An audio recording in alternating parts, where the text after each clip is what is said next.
Hello, and welcome to SG Squared. Pastor Steve Gladen pulls from over 25 years of small group ministry experience to encourage and equip listeners like you to lead small group ministry. So let's listen and learn together. Welcome to SG Squared. Steve Gladen on small groups. Derek here with the man of the hour who's got a little bit of a cold, so we're going to make this the shortest episode ever. Steve Gladen. How are you hanging in, my friend? Oh, dude, I tell you, between the two of us, man, we could be further away geographically, but battling the same thing in both our households. And it's just like, but it is the flu and rainy season as I'm looking outside my window and it's 80 degrees out. I don't know how that all works together, but man, it's killer. 80 degrees. We got a great show. We got an important show for people. Okay, that just kind of was like a slap across the face. 80 degrees, you're kind of feeling miserable. I just got over the sickness, which was bad, but guess what the temperature here is in the Seattle area?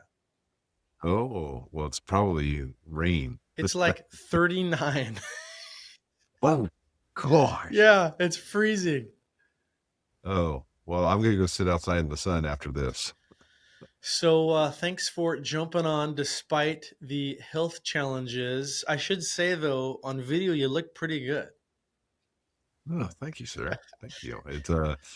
It's amazing. I mean, the COVID thing, too, because what's on below my shirt is just stuff.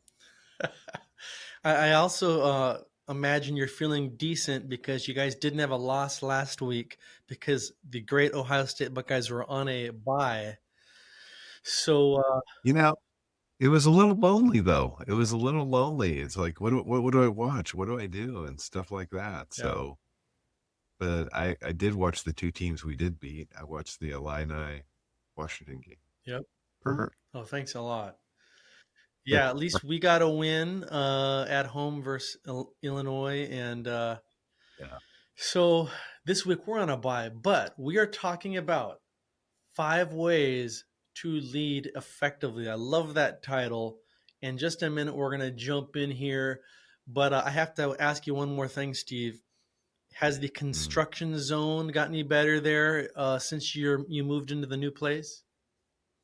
Finally. It is. We are waiting on one piece of glass to finish the fireplace off, and maybe like 2 or 3 nickel and dime things that the contractors need to finish. And we will bring to conclusion what started March 1st of 2025. And as we're going to finish up, what are we in? We're almost into November 1st. So yeah, it's been a run. It's been a crazy run. But let me tee up the segment though, if I could. Yeah. Good. So we are talking about 5 ways to lead effectively. And one of the things that we have noticed, and one of the things why we wanted to address this on the show, was that so often we lead people. We lead people in groups. We lead the infrastructure that oversees the groups. We may be leading on a staff, maybe leading in our home. Leading with friends.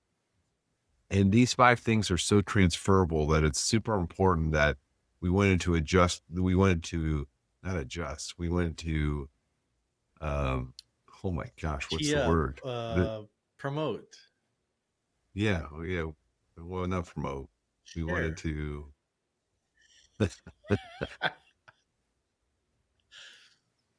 This is why you can't be on medicine while you're doing these shows. Sorry, everybody. Steve's a little high. No, I'm kidding. Yeah. But we wanted to dissect. Yeah, sure. No.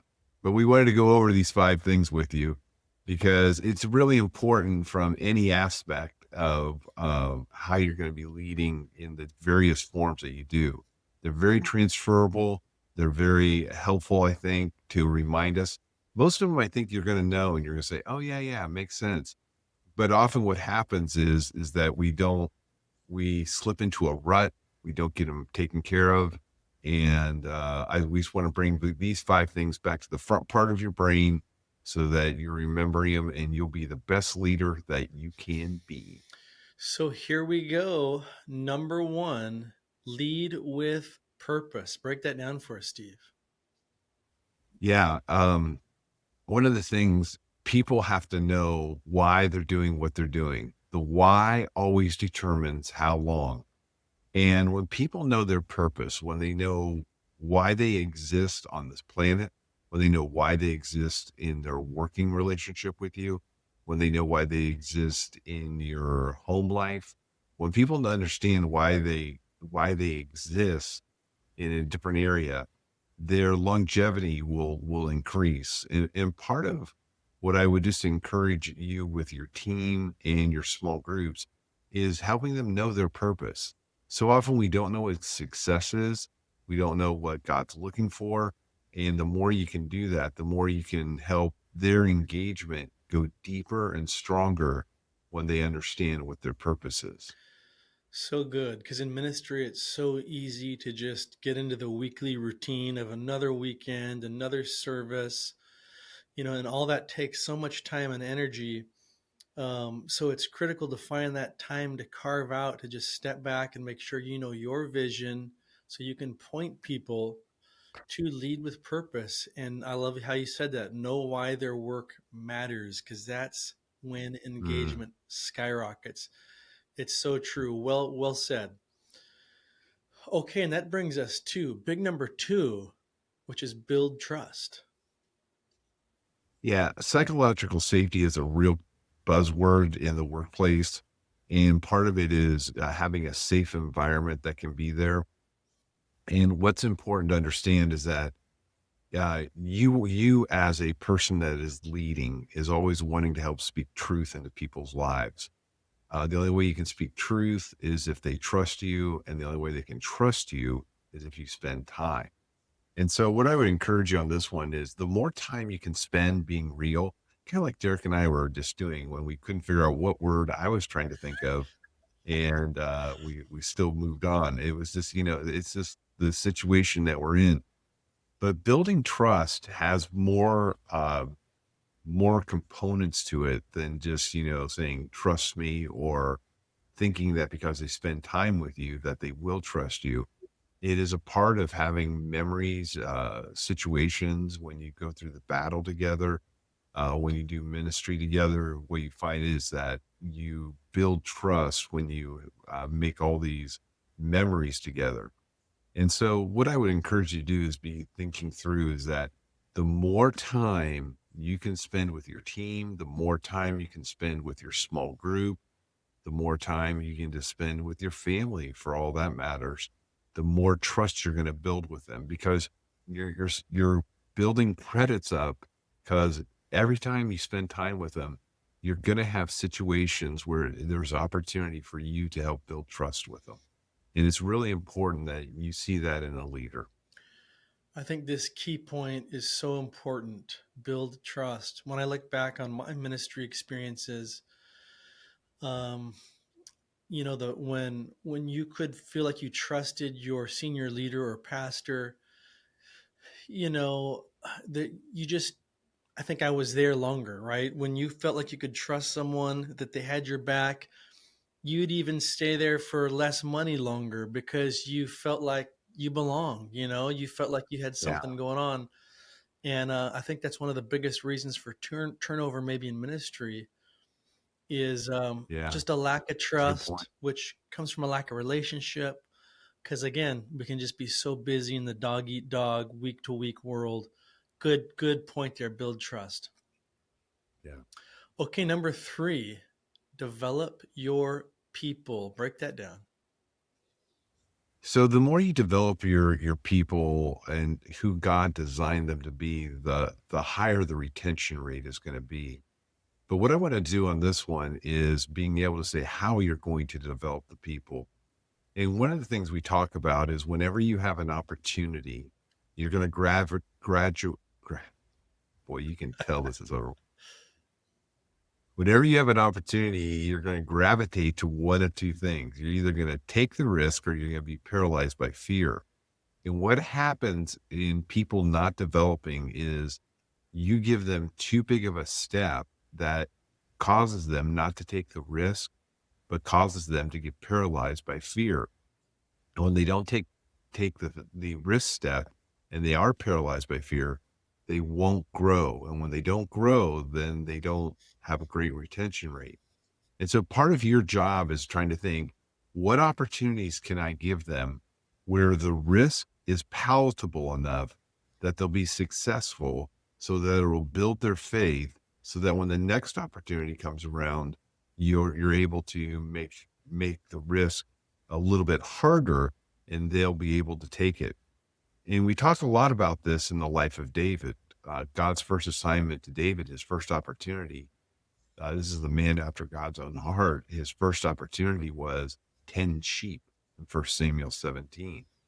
He tended sheep, it built his faith. And then the next opportunity was a bear comes into the camp. He takes the risk, he kills the bear, it built his faith. And then the next opportunity is a lion comes in, and he takes the risk, he kills the lion, builds his faith. The next opportunity comes along. This is when Goliath is there. He takes Goliath, he kills Goliath. He's a teenager, so it cuts his head off and, does teenager things. And it builds his faith. And it leads up to the moment when God moved David from pasturing sheep to pastoring the nation of Israel in Psalm 78, 70 through 72.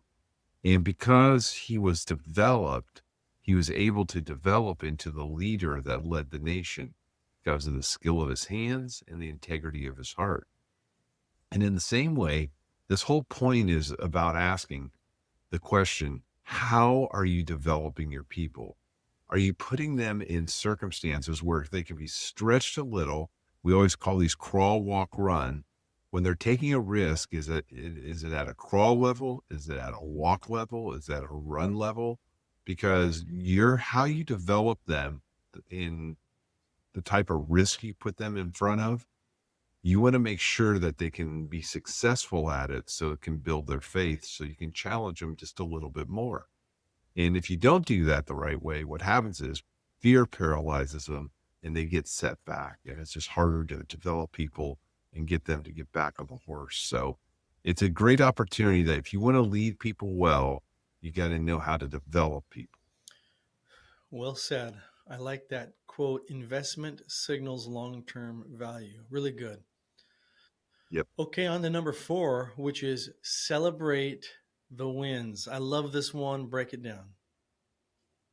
Yeah, I mean, this is just talking about recognition. I mean, people love to be recognized for all different types of things.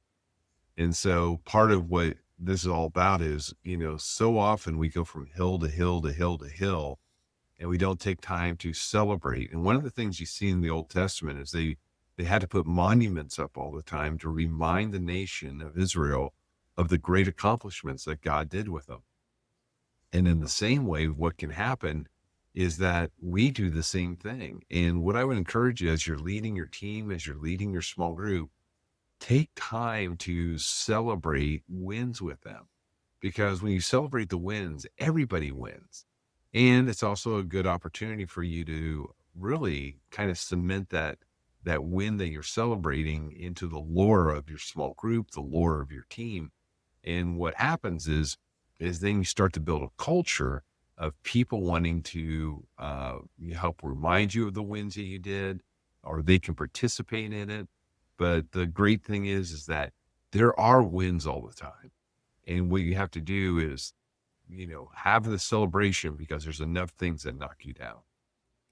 Well said. And I think this is celebrating wins. You can so easily add this into different parts of your ministry. Like I remember when we would do small group leader training, a couple times a year, you're providing a free lunch and you got all your small group leaders and you're obviously going to train them. But we'd always start out, while we're eating, we'd open it up for the first 30 plus minutes to celebrate the wins.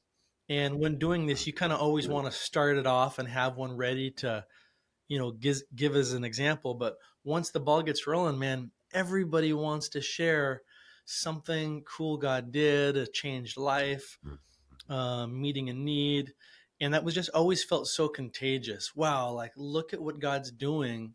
All our work is paying off. And but unless you share, you just don't know and hear of all the other crazy cool things that God did. So I think that's huge. Yeah, and there's a lot of times when people remind me about some of the wins. I'm like going, "Oh my goodness, I forgot about it. Yeah. I forgot about that." So Number 5, clarify roles and next steps. yeah, so part of this is being able to kind of minimize the confusion that's out there. And one way to lead a team effectively is be clear on what their roles are and what their goals are. When you're clear about the roles and the goals, what can happen is that there is clarity for the person to understand, what am I supposed to be doing? And it will give them confidence in doing what they're trying to do. Now, part of that is coming back around, and you got to work on what we talked about in number 3, developing the person. Sometimes they have the skill sets, or sometimes you need to help develop those skill sets in them. But part of this is being able to say, people will naturally understand maybe what their role is. That's why when you write it down, it always helps bring clarity, but also next steps. One of the things that you can do for your team, or what you can do for your small group, is making sure they understand this is the next step we're trying to do. We just met with all the state reps with the small group network, and part of that is that we gave them next steps at the end of the call. And part of those next steps are following up with churches. And so part of what you want to do is just clarity always builds confidence. And so the more clarity you can give them, the more confidence that they'll have to do the things that you want them to do. But you got to be clear on the roles and clear on the goals, and also be a good enough leader that you can see, hey, maybe do I need to develop some things that they may be floundering at or struggling with? Be clear on the roles and clear on the goals. I like that. Well, that is the 5 ways to lead effectively. And there is your 5-step masterclass to get it going. Steve, any closing thoughts before we call it a day? Well, if I could think them through that, but no, again, just to recap for you, you want to lead with purpose. You want to build the trust. You want to develop your people. You want to celebrate the wins and clarify the goal, the roles, and the next steps. And so as you're doing that, just remember, you've been called to lead a team. You've been called to lead a group. You've been called to lead your family. And so do it the most effective way as possible. And these 5 things will definitely be keys to helping that success happen. Well said. Well, Steve, thanks for jumping on despite how you're feeling. And thanks to everybody else for jumping on the podcast and giving it a listen. Hey, do us a favor and make sure you're subscribing to this podcast from wherever you are listening or watching. And if you're on Spotify, give us a 5-star rating. That really helps us to break through the algorithms and reach more people. And our prayer is that this podcast encouraged you and equips you to lead better groups. So until next time, thanks so much. See you later, guys. Thank you for listening. And don't forget to subscribe wherever you listen to podcasts. If you'd like to go deeper and get more resources or join the Small Group Network, just head over to smallgroupnetwork.com. We'll see you next time.